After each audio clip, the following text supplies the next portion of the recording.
என்னை விட எத்தனை பேர் தகுதியாக இருந்தும் என்ன மட்டும் கிருபை என்று உயர்த்தி வைத்ததே. உங்க கிருபை என்னை வாழ வைத்ததே.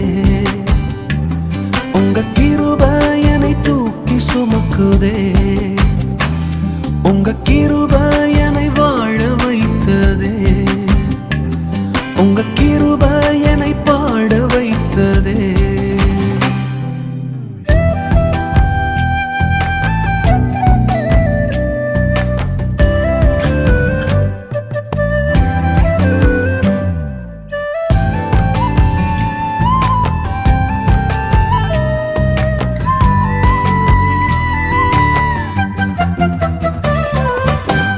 பயனற்ற நிலத்தை போல மறக்கப்பட்டவன் நான், அறுவடை காணாமல் தனிந்து போன